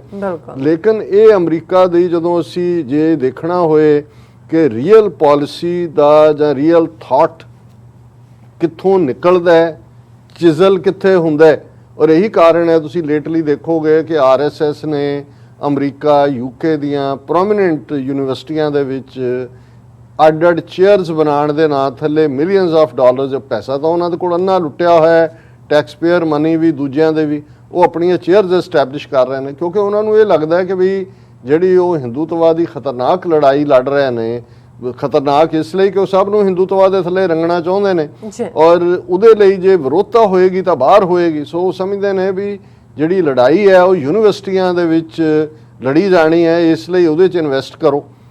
ਲੇਕਿਨ ਇਹਦੇ 'ਚ ਅਜੇ ਤੱਕ ਇਹਦੇ ਬਾਵਜੂਦ ਕਿ ਚੇਅਰਸ ਤਾਂ ਉਹਨਾਂ ਨੇ ਬਣਾ ਲਈਆਂ, ਉਹ ਵੀ ਯੂਨੀਵਰਸਿਟੀ ਵਾਲਿਆਂ ਨੂੰ ਵੀ ਪੈਸੇ ਚਾਹੀਦੇ ਹੁੰਦੇ ਨੇ। ਔਰ ਜਦੋਂ ਅਸੀਂ ਕਹਿੰਦੇ ਜੀ ਚੇਅਰ ਬਣਾਈ, ਹੁੰਦਾ ਇਹ ਹੈ ਵੀ ਜਿਹੜਾ ਤੁਸੀਂ ਚੇਅਰ ਦਾ ਹੈੱਡ ਰੱਖਦੇ ਹੋ ਜਾਂ ਸਟਾਫ ਰੱਖਦੇ ਹੋ ਉਹਦੀਆਂ ਤਨਖਾਹਾਂ ਤੁਸੀਂ ਦੇ ਰਹੇ ਹੁੰਦੇ ਹੋ, ਇਹ ਮਤਲਬ ਹੈ ਚੇਅਰ ਦਾ। ਜਿਵੇਂ 6 ਚੇਅਰਸ ਵੀ ਬਣੀਆਂ, ਯੂਨੀਵਰਸਿਟੀ ਆਫ ਟੋਰਾਂਟੋ 'ਚ ਬਣੀ ਔਰ ਇੱਥੇ ਕੋਲੰਬੀਆ ਯੂਨੀਵਰਸਿਟੀ 'ਚ ਬਣੀ ਔਰ ਹੁਣ ਤਾਂ ਮੇਰੇ ਖਿਆਲ ਹੈ 10-12 ਯੂਨੀਵਰਸਿਟੀਆਂ 'ਚ ਅੱਡ-ਅੱਡ ਨੇ। ਇਹ ਵੱਖਰੀ ਗੱਲ ਹੈ ਕਿ ਭਾਈ ਉਹ ਕਈਆਂ ਨੇ ਆਪਣੇ ਪਿਓ ਜਾਂ ਮਾਂ ਦੇ ਨਾਂ ਤੇ ਬਣਾਈ, ਉੱਥੇ ਕਿਹਨਾਂ ਨੂੰ ਲਿਆ ਕੇ ਬਿਠਾ ਦਿੱਤਾ ਹੈ। ਉਹਦੇ ਬਾਰੇ ਡਾਕਟਰ ਗੁਰਬਖਸ਼ ਸਿੰਘ ਗਿੱਲ ਜਿਹੜੇ ਹੁਣ ਚੜ੍ਹਾਈ ਕਰਕੇ ਕੁਝ ਹਫ਼ਤੇ ਪਹਿਲਾਂ ਉਹਨਾਂ ਨੇ ਇਹਦੇ ਤੇ ਇੱਕ ਵਾਰੀ ਇੱਕ ਆਰਟੀਕਲ ਲਿਖਿਆ ਸੀ ਕਿ ਸਿੱਖ ਸਵੀਟ ਚੇਅਰਸ ਵਿਚ ਟਰਨਡ ਸਾਵਰ, ਕਿ ਵੀ ਕਿਵੇਂ ਸਿੱਖਾਂ ਦੇ ਪੈਸੇ ਨਾਲ ਬਣੀਆਂ ਜਿਹੜੀਆਂ ਚੇਅਰਸ ਸੀ ਯੂਨੀਵਰਸਿਟੀ ਦੇ ਵਿੱਚ, ਉਹਨਾਂ 'ਚ ਭਾਵੇਂ ਪਿਸ਼ੌਰਾ ਸਿੰਘ ਬਿਠਾਇਆ ਜਾਂ ਗੁਰਿੰਦਰ ਮਾਨ ਬਿਠਾਇਆ ਜਾਂ ਹਰਜੋਤ ਓਬਰਾ UBC 'ਚ ਬਣਾਇਆ, ਉਹਨਾਂ ਨੇ ਫਿਰ ਕੀ ਕੜੀ ਕੋਲੀ, ਇਹ ਇੱਕ ਵੱਖਰਾ ਸਬਜੈਕਟ ਹੈ। ਪਰ ਇੱਥੇ ਇਸ ਕਿਸਮ ਦਾ ਇਹਨਾਂ ਦਾ ਪੂਰਾ ਇੱਕ ਨੈਟਵਰਕਿੰਗ ਹੈ ਵੀ ਇਹ ਚੇਅਰਸ ਖੜੀਆਂ ਕਰ ਰਹੇ ਨੇ। ਔਰ ਦੂਸਰਾ ਕਿਉਂਕਿ ਹੁਣ ਤੱਕ ਇਹ ਤਾਂ ਹੁੰਦਾ ਸੀ ਕਿ ਕਾਰਨੈਗੀ ਐਂਡੋਮੈਂਟ 'ਚ ਉਹ ਟੇਲਰ ਬੈਠਾ ਹੋਇਆ, ਇੱਕ ਉਹ ਮਹਾਰਾਸ਼ਟਰ ਦਾ ਬ੍ਰਾਹਮਣ ਈਸਾਈ ਬਣਿਆ ਹੋਇਆ, ਉਹ ਆਪਣੀ ਰਿਪੋਰਟ ਕੱਢਦਾ ਹੈ, ਪ੍ਰੋ ਇੰਡੀਆ ਹੁੰਦਾ। ਪਿਛਲੇ ਦਿਨਾਂ 'ਚ ਵੀ ਉਹਦੀ ਅਫਗਾਨਿਸਤਾਨ ਦੇ ਮੁੱਦੇ ਤੇ ਪ੍ਰੋ ਇੰਡੀਆ ਅਪਰੋਚ ਸੀ, ਐਸ਼ਲੀ ਟੇਲਰ। ਇਸ ਕਿਸਮ ਦੇ ਕੋਈ ਹੋਰ ਇਧਰੋਂ ਉਧਰੋਂ ਇੱਕ ਦੋ, ਪਰ ਇਹ ਕਿਉਂਕਿ ਮੈਂ ਜਿਵੇਂ ਕਿਹਾ ਵੀ ਹਜ਼ਾਰਾਂ ਦੀ ਗਿਣਤੀ 'ਚ ਥਿੰਕ ਟੈਂਕ ਔਰ ਇੰਸਟੀਚਿਊਟਸ ਨੇ। ਹੁਣ ਆਲ ਆਫ ਏ ਸਡਨ ਜਦੋਂ ਕਿ ਮੋਦੀ ਨੇ ਇੱਥੇ ਆਉਣਾ ਔਰ ਉਸ ਤੋਂ ਪਹਿਲਾਂ ਇਹ ਹਡਸਨ ਇੰਸਟੀਚਿਊਟ ਨਾਂ ਦਾ ਥਿੰਕ ਟੈਂਕ ਜਿਹਦਾ ਨਾਂ ਪਹਿਲਾਂ ਸੁਣਿਆ ਨਹੀਂ ਹੋਇਆ, ਉਹਦੀ ਇੱਕ 34 ਸਫ਼ਿਆਂ ਦੀ ਰਿਪੋਰਟ ਆ ਜਾਂਦੀ ਹੈ ਤੇ ਰਿਪੋਰਟ ਦਾ ਸਬਜੈਕਟ ਕੀ ਹੈ? ਪਾਕਿਸਤਾਨ's ਡੀਸਟੈਬਲਾਈਜੇਸ਼ਨ ਪਲੇਬੁੱਕ, ਫਿਰ ਖਾਲਿਸਤਾਨ ਸੈਪਰੇਟਿਸਟ ਐਕਟਿਵਿਜ਼ਮ ਵਿਦਨ ਦਾ US, ਇਹ ਉਹਦਾ ਸਬਜੈਕਟ ਹੈ 34 ਸਫ਼ਿਆਂ ਦਾ। ਪਾਕਿਸਤਾਨ's ਡੀਸਟੈਬਲਾਈਜੇਸ਼ਨ ਪਲੇਬੁੱਕ, ਕਿ ਬਈ ਇਹ ਸਾਰੀ ਖੇਡ ਜਿਹੜੀ ਹੈ ਖਾਲਿਸਤਾਨ ਦੀ, ਇਹ ਪਾਕਿਸਤਾਨ ਚਲਾ ਰਿਹਾ, ਡੀਸਟੈਬਲਾਈਜ਼ ਇੰਡੀਆ ਨੂੰ ਕਰਨਾ ਚਾਹੁੰਦਾ। ਔਰ ਅਮਰੀਕਾ ਦੇ ਅੰਦਰ ਜਿਹੜੇ ਖਾਲਿਸਤਾਨੀ ਐਕਟਿਵਿਸਟ ਜਿਨ੍ਹਾਂ ਨੂੰ ਸੈਪਰੇਟਿਸਟ ਔਰ ਦਹਿਸ਼ਤਗਰਦ ਦੇ ਨਾਲ ਜੋੜ ਕੇ ਫਿਰ ਪਾਕਿਸਤਾਨ ਦੇ ਨਾਲ ਜੋੜਿਆ ਗਿਆ, ਉਹ ਕਿਵੇਂ ਅਮਰੀਕਾ ਲਈ ਬਹੁਤ ਵੱਡਾ ਖਤਰਾ ਨੇ। ਔਰ ਅਮਰੀਕਾ ਸਰਕਾਰ, ਅਸੀਂ ਇੰਨੀਆਂ ਇੰਡੀਅਨ ਗਵਰਨਮੈਂਟ ਵੱਲੋਂ ਇਹਨਾਂ ਨੂੰ ਰਿਕੁਐਸਟ ਕਰ ਚੁੱਕੇ ਹਾਂ, ਇਹ ਜਿਹੜੇ ਨੇ ਉਹ ਕੰਨ ਨਹੀਂ ਧਰਦੇ। ਔਰ ਇਹ ਬਹੁਤ ਵੱਡਾ ਇਹਨਾਂ 'ਚ ਪੋਟੈਂਸ਼ੀਅਲ ਹੈ ਦਹਿਸ਼ਤਗਰਦੀ ਦਾ। ਔਰ ਕਿਉਂਕਿ ਹੁਣ ਇੰਡੀਆ ਅਮਰੀਕਾ ਦੇ ਨਾਲ ਇੰਡੋ US ਪੈਸੀਫਿਕ ਦੇ ਵਿੱਚ ਜਿਹੜਾ ਇਹਨਾਂ ਦਾ ਪੂਰਾ ਸਹਿਯੋਗੀ ਹੈ, ਇਸ ਲਈ ਅਸੀਂ ਇਹ ਜਿਹੜਾ ਹੈ ਇਹ ਪੂਰਾ ਦੇਣਾ ਚਾਹੁੰਦੇ ਹਾਂ ਕਿ ਭਾਈ ਇਹ ਕਿੰਨਾ ਵੱਡਾ ਖਤਰਾ ਨੇ। ਔਰ ਹੁਣ ਇਸ ਥਿੰਕ ਟੈਂਕ ਦੇ ਵਿੱਚ ਤੁਸੀਂ ਨਾਵਾਂ ਵੱਲ ਨਜ਼ਰ ਮਾਰੋ ਕਿ ਕੌਣ ਲੋਕ ਨੇ। ਅਪਰਨਾ ਪਾਂਡੇ, ਹੁਣ ਪਾਂਡੇ ਜੀ ਬੀਬੀ ਹੈ, ਅਪਰਨਾ ਜ਼ਾਹਰ ਬੀਬਾ ਵੀ ਹੋ ਸਕਦਾ, ਹੂ ਨੋਜ਼, ਪਰ ਇਹ ਕਿੱਥੋਂ ਆਏ ਪਾਂਡੇ ਜੀ? ਜ਼ਾਹਰ ਹੈ ਹਰਿਦੁਆਰ 'ਚ ਗੰਗਾ 'ਚ ਡੁਬਕੀ ਲਾ ਕੇ, ਕਿਉਂਕਿ ਮੋਦੀ ਵੀ ਬਨਾਰਸ 'ਚੋਂ ਨਿਕਲਿਆ, ਉੱਥੋਂ ਹੀ MP ਬਣਿਆ ਹੋਇਆ। ਸੋ ਉਹਦੀ ਪਾਂਡੇ ਜੀ ਦੀ ਬੋਦੀ ਦੇ ਨਾਲ ਗੰਗਾ ਦੇ ਵਿੱਚ ਉਹਨੂੰ ਗੋਤਾ ਦੇ ਕੇ ਕਿਹਾ ਹੋਣਾ, ਪਾਂਡੇ ਜੀ ਹੁਣ ਤੁਸੀਂ ਚਲੋ ਤੇ ਜਾਓ ਵਾਸ਼ਿੰਗਟਨ ਤੇ ਲਬੇੜੋ ਅਮਰੀਕਨ ਸਿਸਟਮ ਨੂੰ ਵੀ ਜਿਹੜਾ ਸਾਫ਼ ਸੁਥਰਾ ਤੁਹਾਨੂੰ ਫਸਟ ਅਮੈਂਡਮੈਂਟ ਦੇ ਥੱਲੇ ਫਰੀडम ਆਫ ਐਕਸਪ੍ਰੈਸ਼ਨ ਦਾ ਹੱਕ ਦਿੰਦਾ ਹੈ। ਤੇ ਇਹਨਾਂ ਨੂੰ ਤਾਂ ਰਿਡੀਕਿਊਲ ਕਰਨ ਨੂੰ ਜੀ ਕਰਦਾ, ਪਰ ਕਿਉਂਕਿ ਇਹ ਇੰਨਾ ਵੱਡਾ ਜਿਹੜਾ ਨੇ ਉਹ ਬਣਾ ਦਿੰਦੇ ਨੇ ਪੂਪ ਲੀਲਾ ਜਿਹੀ ਕਿ ਸਾਡੇ ਵੀ ਕੱਲ ਦੀਆਂ ਮੇਰੇ ਖਿਆਲ 2 ਦਰਜਨ ਕਾਲਾਂ ਆਈਆਂ ਹੋਣੀਆਂ, ਕਿਉਂਕਿ ਸਾਰੇ ਮੀਡੀਆ 'ਚ ਰਿਪੋਰਟ ਹੈ। ਉਹਨਾਂ ਨੇ ਕਿਹਾ ਡਾਕਟਰ ਸਾਹਿਬ ਤੁਹਾਡਾ ਵੀ ਨਾਂ ਹੈ, ਦੂਜੇ ਦਾ ਵੀ ਹੈ, ਤੀਜੇ ਦਾ ਵੀ ਹੈ, ਇਹਦੇ ਤੇ ਕਰੋ। ਮੈਂ ਕਿਹਾ ਕੱਲ ਅਸੀਂ ਇਹਨਾਂ ਨੂੰ ਜਿਹੜਾ ਉਹ ਥੋੜਾ ਜਿਹਾ ਲੂਣ ਦਿੱਤਾ। ਨਹੀਂ ਕਹਿੰਦੇ, ਹਾਲਾਂਕਿ ਮੈਂ ਬਹੁਤ ਵਾਰੀ ਸਮਝਦਾ ਹੁੰਦਾ ਕਿ ਵੀ ਇਹਨਾਂ ਨੂੰ ਤਾਂ ਤੁਸੀਂ deal with them with contempt ਔਰ ਇਹਨਾਂ ਨੂੰ ਰਿਡੀਕਿਊਲ ਕਰੋ, ਪਰ ਕਿਉਂਕਿ ਫਿਰ ਸਾਨੂੰ ਇਸ ਗੱਲ ਦਾ ਵੀ ਧਿਆਨ ਰੱਖਣਾ ਪੈਂਦਾ ਕਿ ਭਾਈ ਸਾਡੇ ਵਿਊਅਰ ਵੀ ਜਿਹੜੇ ਨੇ। ਹੁਣ ਦੂਸਰਾ ਹੁਸੈਨ ਹੱਕਾਨੀ, ਹੁਣ ਕਿਸੇ ਵੀ ਪਾਕਿਸਤਾਨੀ ਨੂੰ ਜਾਂ ਜਿਹੜਾ ਸਾਊਥ ਏਸ਼ੀਆ ਦੇ ਸੀਨ ਨੂੰ ਸਮਝਦਾ ਹੈ, ਇਹ ਹੁਸੈਨ ਹੱਕਾਨੀ ਉਹ ਸੱਜਣ ਹੈ ਜਿਹੜਾ ਪਾਕਿਸਤਾਨ ਦਾ ਐਂਬੈਸਡਰ ਸੀ ਅਮਰੀਕਾ ਦੇ ਵਿੱਚ। ਫਿਰ ਉਸ ਤੋਂ ਵੱਡਾ ਕੌਣ ਅਕਿਰਤਕਾਨ ਹੁੰਦਾ ਹੈ ਜਿਹੜਾ ਜਿੱਥੋਂ ਤੁਹਾਡੀ ਤਨਖਾਹ ਨਿਕਲ ਰਹੀ ਹੈ, ਰੋਜ਼ੀ ਨਿਕਲ ਰਹੀ ਹੈ, ਤੁਸੀਂ ਆਪਣੇ ਐਂਬੈਸਡਰ ਤਾਂ ਆਪਣੇ ਮੁਲਕ ਦਾ ਸੁਨੇਹਾ ਦੇਣ ਵਾਲਾ ਹੁੰਦਾ ਹੈ। ਬਿਲਕੁਲ। ਕਿਵੇਂ ਹੁਸੈਨ ਹੱਕਾਨੀ ਨੇ ਆਪਣੇ ਹੀ ਮੁਲਕ ਦੇ ਨਾਲ ਕਿਸ ਲੈਵਲ ਦੀ ਗਦਾਰੀ ਕੀਤੀ, ਮੈਂ ਵੇਰਵੇ 'ਚ ਨਹੀਂ ਜਾਵਾਂਗਾ। ਨਤੀਜੇ ਦੇ ਤੌਰ ਤੇ ਉੱਥੋਂ ਸਣੇ ਟੱਬਰ ਦੌੜਿਆ ਹੋਇਆ ਤੇ ਇੱਥੇ ਹੁਣ ਇਹ ਹਿੰਦੂ ਤਵੀਆਂ ਦੀ ਪੇਰੋਲ ਤੇ ਹੈ। ਪਤਾ ਨਹੀਂ ਅਮਰੀਕਨਾਂ ਨੇ ਕਿੰਨੀ ਕੁ ਦੇਰ ਇਹਨੂੰ ਵਿਚਾਰਿਆਂ ਨੂੰ ਕੋਈ ਖਾਣ ਖੂਨ ਨੂੰ ਦਿੱਤਾ, ਇਹ ਵੀ ਉਨੀ ਕੁ ਦੇਰ ਹੀ ਰੱਖਦੇ ਨੇ। ਅਮਰੀਕਨਾਂ ਦਾ ਤਾਂ ਹੈ ਨਾ ਵੀ ਕੰਮ ਦਾ ਰਿਹਾ ਨਹੀਂ ਹੈ, ਫਿਰ ਛੱਡਤਾ। ਫਿਰ ਜਦੋਂ ਬੰਦਾ ਇਸ ਕਿਸਮ ਦਾ ਹੁੰਦਾ ਹੈ ਤੇ ਗਲ 'ਚ ਫੱਟਾ ਪਾਇਆ ਹੁੰਦਾ ਹੈ ਕਿ ਆਈ ਐਮ ਅਵੇਲੇਬਲ ਬਾਏ ਮੀ, ਤੇ ਕਈ ਵਾਰੀ ਇਦਾਂ ਦੇ ਤਾਂ ਬਾਏ ਵੀ ਨਹੀਂ ਹੁੰਦੇ, ਰੈਂਟ ਮੀ। ਤੇ ਰੈਂਟ ਲਈ ਵੀ ਕਈ ਵਾਰੀ ਹੁੰਦੇ ਕਹਿੰਦੇ ਉਧਾਰ ਹੀ ਸਹੀ, ਕੋਈ ਨਹੀਂ ਉਧਾਰ ਹੀ ਲੈ ਲਓ ਮੈਨੂੰ। ਸੋ ਇਹਦਾ ਇਹ ਪਾਰਟ ਹੈ। ਅੰਗਰੇਜ਼ੀ ਲਿਖ ਲੈਂਦਾ ਹੈ ਔਰ ਇਹਨੂੰ ਪਾਕਿਸਤਾਨ ਦੇ ਖਿਲਾਫ ਵੀ ਲਿਖਣ ਦੇ ਲਈ ਵਰਤਦੇ ਨੇ ਹਿੰਦੂ ਤਵੀ। ਜਿਵੇਂ ਉਹ ਇੱਕ ਕੈਨੇਡਾ 'ਚ ਬਿਠਾਇਆ ਹੋਇਆ ਇੱਕ ਕੀ ਉਹਦਾ ਇਸ ਕਿਸਮ ਦਾ ਹੀ ਵਿਗੜਿਆ ਨਾ ਫਤਿਹ ਕੀ ਹੈਗਾ। ਹੁਣ ਇਹ ਹੁਸੈਨ ਹੱਕਾਨੀ ਹਡਸਨ ਇੰਸਟੀਚਿਊਟ ਦਾ ਜਿਹੜਾ ਉਹ ਥਿੰਕ ਟੈਂਕਰ ਬਣ ਗਿਆ। ਫਿਰ ਜਿਹੜੇ ਨੇ ਕੋਈ ਹੋਰ 2-4 ਜਿਹੜੇ ਵਿਚਾਰੇ PhDਆਂ ਵਗੈਰਾ ਕਰਕੇ ਇੱਧਰ ਉੱਧਰ ਬੇਰੁਜ਼ਗਾਰ ਹੋਣਗੇ ਉਹ ਭਰਤੀ ਕੀਤੇ ਹੋਏ ਨੇ। ਕ੍ਰਿਸਟੀਨ ਫੇਅਰ, ਮਾਈਕਲ ਰੂਬਿਨ, ਸੇਠ ਓਲਡ ਮਿਕਸਨ। ਹੁਣ SCTH ਸੇਠ ਤਾਂ ਕੋਈ ਸੇਠ ਸਾਹਿਬ ਵੀ ਹੋ ਸਕਦੇ ਨੇ, ਪਰ ਪਤਾ ਨਹੀਂ ਹੈ। ਤੇ ਸੈਮ ਵੈਸਟਰੌਪ। ਚਲੋ ਇਹ ਤਾਂ ਇਹਨਾਂ ਦਾ ਹੈ। ਔਰ ਇਹਨਾਂ ਦੀ ਜਿਹੜੀ ਕਨਸਟੀਟਿਊਸ਼ਨ ਹੈ ਜਿਹਦੇ 'ਚ ਅਰਪਨਾ ਪਾਂਡੇ ਜਿਹੜੀ ਹੈ ਉਹ ਡਾਇਰੈਕਟਰ ਹੈ। ਅਪਰਨਾ ਪਾਂਡੇ ਬੰਦਾ ਵੀ ਹੋ ਸਕਦਾ। Director initiative on the future of India and south Asia. ਜ਼ਾਹਰ ਹੈ ਇੱਦਾਂ ਦੇ ਫੈਂਸੀ ਨਾਂ ਰੱਖਦੇ ਨੇ। ਹੱਕਾਨੀ ਨੂੰ director for south and central Asia ਇਸੇ ਕੰਮ ਲਈ ਰੱਖਿਆ। ਪਾਕਿਸਤਾਨ ਨੂੰ ਗਾਲਾਂ ਕਢਵਾਓ, ਹੁਣ ਇਹਦੇ ਵਿੱਚ ਖਾਲਿਸਤਾਨ ਨੂੰ ਵੀ ਕਢਵਾਈਆਂ। ਔਰ ਇਸੇ ਤਰ੍ਹਾਂ ਜਿਹੜੀ ਹੈ ਕ੍ਰਿਸਟੀਨ ਫੇਅਰ ਐਸੋਸੀਏਟ ਹੈਗੀ ਹੈ ਰੈਜ਼ੀਡੈਂਟ ਫੈਲੋ, ਉਹੀ ਫੈਲੋ ਰੱਖੇ ਹੁੰਦੇ ਨੇ। ਫੈਲੋਸ਼ਿਪ ਦੇ ਕੇ ਤੁਸੀਂ $10,000-20,000 ਦੇਈ ਜਾਓ, ਤੁਹਾਡੇ ਲਈ ਕੰਮ ਕਰੀ ਜਾਂਦੇ ਨੇ। ਔਰ ਜਿਹੜਾ ਇਹ ਉਹਨਾਂ ਦਾ ਨੈਟਵਰਕਿੰਗ ਹੈ। ਹੁਣ ਇਸ ਸਾਰੇ ਦੇ ਵਿੱਚ ਕਿਹਾ ਕੀ ਹੈ 34 ਸਫ਼ਿਆਂ 'ਚ ਅਸੀਂ, ਕਿਉਂਕਿ ਉਹਦੇ 'ਚ ਕਿਸੇ ਨੂੰ ਵੀ ਨਹੀਂ ਛੱਡਿਆ। ਕੋਈ ਐਸੀ ਖਾਲਿਸਤਾਨੀ ਜਥੇਬੰਦੀ ਪਿਛਲੇ 84 ਤੋਂ ਬਾਅਦ ਤੋਂ ਲੈ ਕੇ world Sikh organisation, Sikh youth of America ਔਰ ਦੂਸਰੀਆਂ ਜਿਹੜੀਆਂ ਹੁਣ ਰਿਡੰਡੈਂਟ ਵੀ ਹੋ ਗਈਆਂ ਨੇ, ਉਹਨਾਂ ਦਾ ਸਾਰੇ ਪਾਸੇ ਜਿਹੜਾ ਉਹ ਪੂਰਾ ਭੋਗ ਪਾਇਆ। ਔਰ ਉਹਨੂੰ ਬਿਲਕੁਲ ਹਰ ਗੱਲ ਨੂੰ ਇਹਦੇ 'ਚ ਇੰਨੇ ਕੈਰਰ, ਮੈਨੂੰ ਪਹਿਲਾਂ ਤਾਂ ਲੱਗਾ ਵੀ ਮੈਂ ਇਹ 34 ਸਫ਼ਿਆਂ ਦਾ ਇੱਕ ਲਾਈਨ ਦਾ ਰਿਵਿਊ ਕਰਾਂ, ਫਿਰ ਮੈਨੂੰ ਲੱਗਾ ਇਹ ਤਾਂ 1 ਸਾਲ ਲੱਗ ਜਾਣਾ, ਕਿਉਂਕਿ ਹਰ ਲਾਈਨ ਦੇ ਵਿੱਚ ਝੂਠ ਹੈ। ਝੂਠ ਤੋਂ ਬਿਨਾਂ ਕੁਝ ਨਹੀਂ ਹੈ। ਔਰ ਆਪਣੇ ਹੀ ਉਹਨਾਂ ਦੇ ਜਿਹੜੇ ਕਾਲਮਨਿਸਟ ਜਾਂ ਦੂਜਿਆਂ ਦੇ ਜਿਹੜੇ ਲੇਖ ਨੇ ਉਹ ਲਿਖ ਕੇ ਉਹਨਾਂ ਨੂੰ ਕੋਟ ਕੀਤਾ ਹੋਇਆ। ਔਰ ਬਹੁਤ ਸਾਰਾ ਨਜ਼ਲਾ ਤਾਂ ਜਿਹੜਾ ਹੈ ਉਹ ਸਿੱਖਸ ਫਾਰ ਜਸਟਿਸ ਦੇ ਉੱਤੇ ਹੈ ਉਹਨਾਂ ਦਾ ਹਰ, ਕਿਉਂਕਿ ਐਕਟਿਵਿਜ਼ਮ ਵੀ ਹੈ, ਲੇਕਿਨ ਉਸ ਐਕਟਿਵਿਜ਼ਮ ਨੂੰ ਕਿਵੇਂ ਇਹਨਾਂ ਨੇ ਹਾਲਾਂ ਜੇ ਕਹਿਣਾ ਹੋਏ ਕਿ ਵਿਦਆਊਟ ਐਨੀ ਆਰਮਡ ਸਟਰਗਲ ਦੀ ਐਡਵੋਕੇਸੀ ਦੇ ਸਿਰਫ ਤੇ ਸਿਰਫ ਰੈਫਰੈਂਡਮ 2020 ਤੇ ਫੋਕਸ ਕਰਕੇ ਥਰੂ ਬੈਲਟਸ ਪੀਸਫੁਲ ਮੀਨਸ ਜੇ ਕੋਈ ਜਥੇਬੰਦੀ ਐਡਵੋਕੇਸੀ ਕਰਦੀ ਹੈ ਤੇ ਉਹ ਸਿੱਖਸ ਫਾਰ ਜਸਟਿਸ ਹੈ।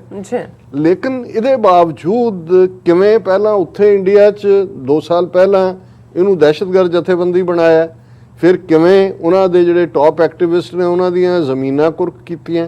ਹੁਣ ਉਹਨੂੰ ਆਧਾਰ ਬਣਾ ਕੇ ਇਹਨਾਂ ਨੂੰ ਕਹਿ ਰਹੇ ਨੇ ਕਿ ਜੀ ਦੇਖੋ ਇਹ ਟੈਰਰਿਸਟ ਆਰਗੇਨਾਈਜੇਸ਼ਨ ਹੈ ਔਰ ਇਹ ਇੱਥੇ ਪ੍ਰੋਟੈਸਟ ਜਾਂ ਦੂਜੇ ਤੀਜੇ ਆਰਗੇਨਾਈਜ਼ ਕਰਦੇ ਨੇ ਜਾਂ ਬਾਕੀ ਐਕਟੀਵਿਟੀ ਹੈ। ਔਰ ਇਹਨਾਂ ਨੂੰ ਫਿਰ ਉਹ ਪਾਕਿਸਤਾਨ ਨਾਲ ਜੋੜਿਆ ਹੈ ਕਿ ਜੀ ਵੈਬਸਾਈਟ ਫਲਾਣਾ ਕਰਾਚੀ 'ਚ ਬੇਸ ਹੈ, ਫਲਾਣੀ ਚੀਜ਼ ਫਲਾਣੀ ਥਾਂ। ਮੈਂ ਇਹਦੇ 'ਚ ਨਹੀਂ, ਕਿਉਂਕਿ ਸਿੱਖਸ ਫਾਰ ਜਸਟਿਸ ਬੜੀ ਕੇਪੇਬਲੀ ਆਪਣੀ ਜਿਹੜਾ ਉਹ ਸਾਰੇ ਸਿਚੁਏਸ਼ਨ ਨੂੰ ਹੈਂਡਲ ਕਰਦੀ ਹੈ। ਉਹਨਾਂ ਨੂੰ ਪਤਾ ਹੈ ਵੀ ਉਹਨੂੰ ਕਿਵੇਂ ਰਿਸਪੌਂਡ ਕਰਨਾ ਹੈ। ਇਸੇ ਤਰ੍ਹਾਂ ਸਿੱਖ ਕਾਕਸ ਨੂੰ ਵੀ ਨਾਲ ਜੋੜਿਆ ਗਿਆ ਹੈ, ਸਿੱਖ ਯੂਥ ਆਫ ਅਮਰੀਕਾ ਨੂੰ ਵੀ। ਸੋ ਮੈਂ ਸਮਝਦਾ ਵੀ ਚੰਗਾ ਹੋਏ ਕਿ ਜੁਆਇੰਟ ਰਿਸਪੌਂਸ ਵੀ ਸਾਰਿਆਂ ਦਾ ਆਏ, ਲੇਕਿਨ ਜੇ ਹਰ ਇੱਕ ਨੇ ਆਪੋ ਆਪਣੇ ਪਾਰਟ ਨੂੰ ਜਿਹੜਾ ਉਸ ਨੂੰ ਵੀ ਉਹ ਘੱਟੋ ਘੱਟ ਆਪਣੇ ਲੋਕਾਂ ਲਈ ਇਹਦਾ ਕੋਈ ਫਿਕਰ ਵਾਲੀ, ਜਿਵੇਂ ਮੈਂ ਕਿਹਾ ਵੀ ਇੱਦਾਂ ਦੇ ਜਿਹੜੇ ਨੇ ਕਈ ਰੋਂਦੇ ਫਿਰਦੇ ਨੇ, ਕੋਈ ਉਹਦੇ ਨਾਲ ਫਰਕ ਨਹੀਂ ਪੈਂਦਾ, ਪਰ ਟਾਈਮਿੰਗ ਇਹਦਾ ਮਤਲਬ ਇਹ ਹੈ ਕਿ ਮੋਦੀ ਰਾਹੀਂ ਇਹਨਾਂ ਨੇ ਇਸ ਰਿਪੋਰਟ ਨੂੰ ਆਧਾਰ ਬਣਾ ਕੇ, ਕਿਉਂਕਿ ਜਿਉਂ ਹੀ ਇਸ ਰਿਪੋਰਟ ਦਾ ਜ਼ਿਕਰ ਹੋਇਆ ਨਾਲ ਦੀ ਨਾਲ ਜਿਹੜੀ ਉਹਨਾਂ ਦੀ ਫੋਰਨ ਅਫੇਅਰਸ ਦਾ ਸਪੋਕਸਪਰਸਨ ਹੈ ਜਿਹੜਾ ਉਸ ਨੇ ਉਹਦਾ ਨਾਂ ਅਰਿੰਦਾਮ ਬਾਗਚੀ ਹੈ, ਉਸ ਨੇ ਜਿਹੜੀ ਬਰੀਫਿੰਗ ਕੀਤੀ ਮੋਦੀ ਦੀ ਵਿਜ਼ਿਟ ਨੂੰ ਲੈ ਕੇ, ਇਸ ਥਿੰਕ ਟੈਂਕ ਦੀ ਰਿਪੋਰਟ ਦਾ ਜ਼ਿਕਰ ਹੋਇਆ ਔਰ ਉਹਦੇ 'ਚ ਇਹੀ ਹੈਡਲਾਈਨ ਹੀ ਅੱਜ ਮੀਡੀਆ ਦੀ ਲੱਗੀ ਹੈ, ਇੰਡੀਆ ਐਕਸਪ੍ਰੈਸਿਸ ਕੰਸਰਨ ਓਵਰ ਐਕਟੀਵਿਟੀਜ਼ ਬਾਈ ਖਾਲਿਸਤਾਨੀ ਸੈਪਰੇਟਿਸਟ ਗਰੁੱਪਸ ਇਨ US। ਵੀ ਇੰਡੀਆ ਨੇ ਬਹੁਤ ਕੇ ਫਿਰ as per American think tank Pakistan backed Khalistani separatist groups banned by Indian government are quietly gaining ground in the US, and Washington had so far remained indifferent to the appeals made by New Delhi to curb their activities। ਕਿ ਅਸੀਂ ਇੰਨੀਆਂ ਬੇਨਤੀਆਂ ਕੀਤੀਆਂ ਨੇ, America ਨੇ ਜਿਹੜਾ ਉਹ ਕੰਨ ਨਹੀਂ ਧਰਿਆ ਔਰ ਇਹ ਜਿਹੜੇ ਨੇ ਪੋਟੈਂਸ਼ੀਅਲ ਨੇ, ਔਰ ਇਸ ਦੇ ਉੱਤੇ ਉਹਨਾਂ ਦਾ ਫੋਰਨ ਅਫੇਅਰਸ ਦਾ ਸਪੋਕਸਪਰਸਨ ਕਹਿ ਰਿਹਾ ਇਸ ਰਿਪੋਰਟ ਦੇ ਉੱਤੇ ਬੇਸਡ ਕਿ ਜੀ ਅਸੀਂ ਤਾਂ ਪਹਿਲਾਂ ਤੋਂ ਹੀ ਕਹਿ ਰਹੇ ਹਾਂ ਕਿ ਵੀ it was very focused about activities that are taking in American soil. ਹੁਣ ਉਹ ਖਵਾਜੇ ਦਾ ਗਵਾਹ ਡੱਡੂ, ਉਹ ਜਿਹੜਾ ਜਾਂ ਡੱਡੂ ਦਾ ਗਵਾਹ ਖਵਾਜਾ ਕਹਿੰਦੇ ਨੇ, ਕਿ ਵੀ ਉਹ ਕਹਿ ਰਿਹਾ ਇਹ ਜਿਹੜੀ ਰਿਪੋਰਟ ਆਈ ਹੈ ਦੇਖੋ ਕਿੰਨੀ ਫੋਕਸਡ ਹੈ, it was very focused about activities that are taking in American soil. I do hop that authorities in US will see that and understand the risks that this kind of activities pose for countries that have a shared vision against terrorism and violence, Bagchi said। ਉਹਨਾਂ ਨੇ ਕਿਹਾ ਜੀ ਇਹ ਬਿਲਕੁਲ report ਬੜੀ authentic ਹੈ ਔਰ ਅਸੀਂ ਜਿਹੜੇ ਨੇ ਕਿਉਂਕਿ ਸਾਡੀ ਸ਼ੇਅਰਡ ਵਿਜ਼ਨ ਹੈ, ਥੱਲੇ ਉਹਨੇ ਇੰਡੋ ਪੈਸੀਫਿਕ ਦੀ ਗੱਲ ਵੀ ਕੀਤੀ ਔਰ ਇਹ ਜਿਹੜਾ ਹੈ ਨਾਲ ਦੀ ਨਾਲ ਉਹਨੇ ਕਿਹਾ ਜੀ ਉੱਥੇ ਪ੍ਰੋਟੈਸਟ ਵੀ ਹੋ ਰਹੇ ਨੇ ਨਿਊਯਾਰਕ ਔਰ ਵਾਸ਼ਿੰਗਟਨ, ਮੋਦੀ ਦੀ ਜਾਨ ਨੂੰ ਖਤਰਾ ਵੀ ਹੋ ਸਕਦਾ ਹੈ ਔਰ ਉਹ ਜਿਹੜਾ ਪ੍ਰੋਪਰਟੀ ਸਿਕਿਉਰਿਟੀ।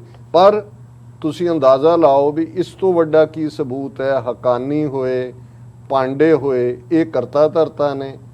ਹਫ਼ਤਾ ਪਹਿਲਾਂ ਉਹ ਰਿਪੋਰਟ ਜਾਰੀ ਕੀਤੀ ਜਾਂਦੀ ਹੈ, ਇੱਦਾਂ ਦੀਆਂ 3600 ਰਿਪੋਰਟਾਂ ਬੈਲਟਵੇ ਚੋਂ ਨਿਕਲਦੀਆਂ ਨੇ।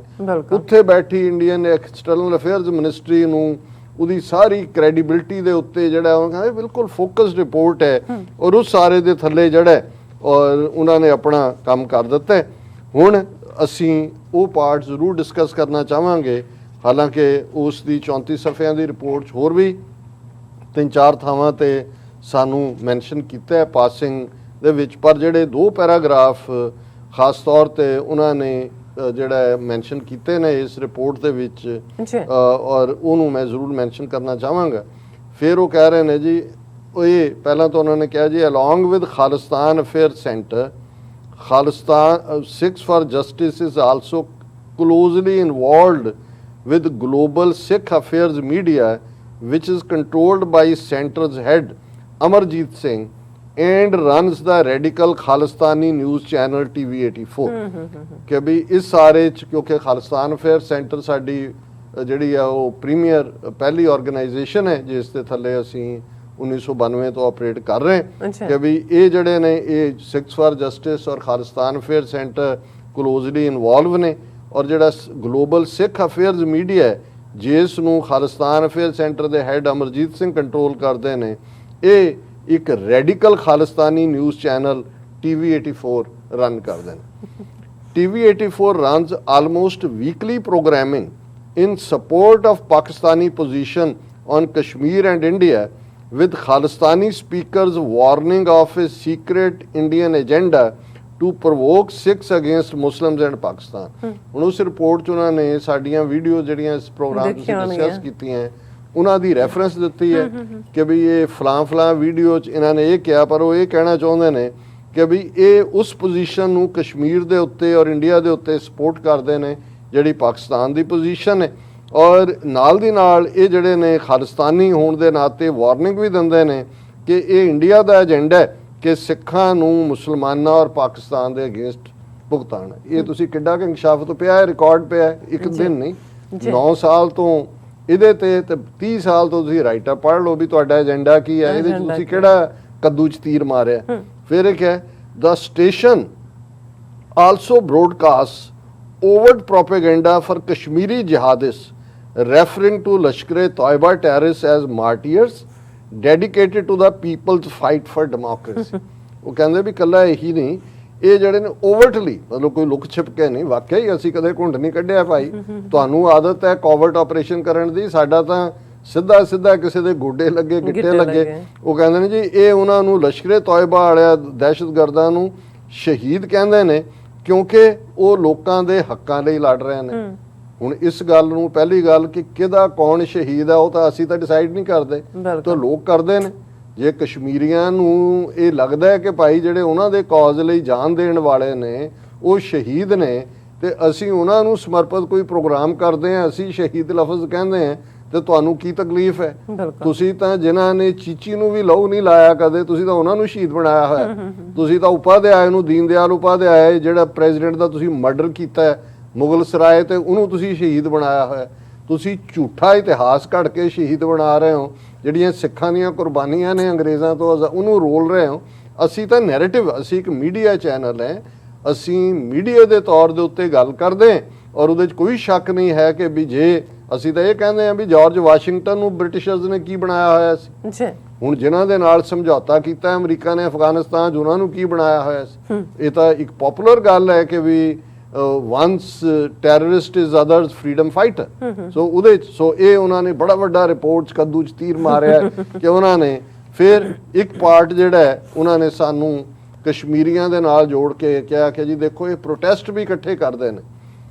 At the 2017 protest, Dr. Ghulam Nabi Fai and his new organization World Kashmir Awareness Forum were supported by Sikh activists, Pakistani regime officials and such Kashmiri separatists as Sayyid Ali Gilani, ਉਹ ਵਿਚਾਰੇ ਕਦੇ America ਵੀ ਨਹੀਂ ਆਏ, ਹੁਣ ਤਾਂ ਦੁਨੀਆ ਤੋਂ ਰੁਖਸਤ ਹੋ ਗਏ, who once served as head of jihad for Kashmiri branch of south Asia's violent Islamism. ਤੁਸੀਂ ਝੂਠ ਹੀ ਬੋਲਣਾ ਹੈ, ਫਿਰ ਇੰਨਾ ਕੁ ਬੋਲੋ ਕਿ ਵੀ ਦੁਨੀਆ ਨੂੰ ਲੱਗੇ ਵੀ ਝੂਠ ਹੋ ਹੀ ਨਹੀਂ ਸਕਦਾ।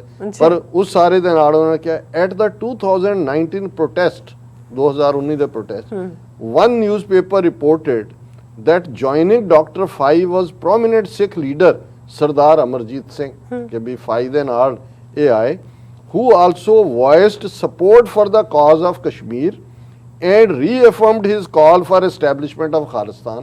ਕਿ ਜੀ ਉਹਨੇ ਡਾਕਟਰ ਨੇ ਕਿਹਾ ਅਮਰਜੀਤ ਸਰਦਾਰ ਤੇ ਚਲੋ ਕਿ ਵੀ ਉਹਨਾਂ ਨੇ ਕਸ਼ਮੀਰ ਦੇ ਲਈ ਔਰ ਖਾਲਿਸਤਾਨ ਦੀ ਆਜ਼ਾਦੀ ਦੇ ਲਈ ਜਿਹੜੀ ਆ ਉਹਨਾਂ ਨੇ ਆਪਣੀ ਸਪੋਰਟ ਦਿੱਤੀ। ਫਿਰ ਉਹਨਾਂ ਨੂੰ 2017 ਤੋਂ ਬਾਅਦ 2021 ਜੁਲਾਈ ਆ ਗਿਆ ਜੋ ਹੁਣੇ ਹੀ ਗੁਜ਼ਰਿਆ, ਇੱਥੇ ਅਸੀਂ ਟਾਈਮ ਸਕੁਅਰ ਤੇ ਸੀਗੇ। In July 2021 Singh and other Khalistani activists joined Dr. Fai again, filmed by a camera crew from television channel TV84। ਉਹ ਸਾਡੀਆਂ ਵੀਡੀਓ ਤੋਂ ਸਾਨੂੰ ਦੱਸ ਰਹੇ ਨੇ ਦੇਖੋ ਜੀ ਅਸੀਂ ਬਹੁਤ ਇਨਕਸ਼ਾਫ ਕਰਤਾ। ਫਿਰ ਇਹਨੂੰ TV84 ਨੂੰ ਇਹ ਕਹਿ ਰਿਹਾ ਹੈ ਇਹ project of various Khalistani activist including activist from Khalistan affair centre and Sikhs for justice. TV84 ਵੀ ਸਾਡਾ ਪਲੇਟਫਾਰਮ ਸਾਰਿਆਂ ਲਈ ਹੈ, ਪਰ ਇਹ ਕਹਿ ਰਹੇ ਨੇ ਵੀ TV84 ਨੂੰ ਖਾਲਿਸਤਾਨ ਅਫੇਅਰ ਸੈਂਟਰ ਔਰ ਸਿੱਖਸ ਫਾਰ ਜਸਟਿਸ ਰਨ ਕਰ ਰਹੇ। ਭਾਈ ਇਹ ਲੋਕਾਂ ਦਾ ਪਾਰਟ ਹੈ।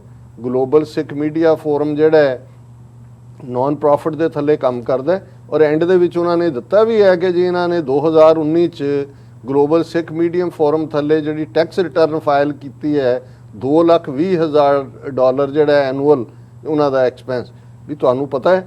ਹੁਣ ਇਸ ਸਾਰੀ ਰਿਪੋਰਟ 'ਚ ਜੋ ਕੱਢਣਾ ਚਾਹੁੰਦੇ ਸੀ ਲੱਭ ਨਹੀਂ ਹੈ ਹੀ ਨਹੀਂ ਹੈ। ਇਹ ਪ੍ਰੂਫ ਤਾਂ ਇਹ ਕਰਨਾ ਚਾਹੁੰਦੇ ਨੇ ਕਿ ਜੀ ਇਹ ਪਾਕਿਸਤਾਨ ਬੇਸਡ ਔਰ ਇਹ ਸਾਰੇ ਜਿਹੜੇ ਨੇ ਉਹਨਾਂ ਨੂੰ ਕਰ ਰਹੇ ਨੇ। ਫਿਰ ਉਹਨਾਂ ਨੇ ਕਿਹਾ ਕਿ ਜੀ ਇਹ project of various Khalistani activist to honour Kashmiri martyrs day ਕਿ ਕਸ਼ਮੀਰੀ ਸ਼ਹੀਦਾਂ ਦੇ ਦਿਨ ਤੇ ਗਏ। Following a rabble rousing speech Amarjit Singh led the crowd in chants of India out of Khalistan, India out of Khalistan, rabble rousing ਕਿ ਵੀ ਇਹ ਲੂੰ ਕੰਡੇ ਖੜੀ ਕਰ ਦੇਣ ਵਾਲੀ ਸਪੀਚ ਕੀਤੀ ਔਰ ਉਹਦੇ 'ਚ ਉਹਨਾਂ ਨੇ ਕਿਹਾ ਕਿ ਵੀ India out of Kashmir, India out of Khalistan. ਉਹ ਤਾਂ ਭਾਈ ਤੁਸੀਂ ਪੁਰਾਣੀ ਰਿਪੋਰਟ ਗੱਲ, ਇਹ ਤਾਂ ਤੁਸੀਂ ਜੁਲਾਈ ਦੀ ਗੱਲ ਕਰ ਰਹੇ ਜੁਲਾਈ ਦੀ ਹੋ, ਕਰਦੇ ਹੋ ਗੱਲ। ਤੁਸੀਂ ਆ ਜਾਣਾ 24 ਤਰੀਕ ਨੂੰ ਸਤੰਬਰ ਨੂੰ ਵਾਸ਼ਿੰਗਟਨ 'ਚ ਵੀ ਦੇਖ ਲੈਣਾ, ਉਹੀ ਨਾਰੇ ਅਸੀਂ ਲਾਉਣੇ ਨੇ, ਇੰਡੀਆ ਆਊਟ ਆਫ ਖਾਲਿਸਤਾਨ। ਫਿਰ ਤੁਸੀਂ ਇੱਥੇ ਆ ਜਾਣਾ ਨਿਊਯਾਰਕ 25 ਨੂੰ, ਇੱਥੇ ਵੀ India out of Kashmir, India out of Khalistan. ਏਡੀ ਕਿਹੜੀ ਗੱਲ ਹੈ।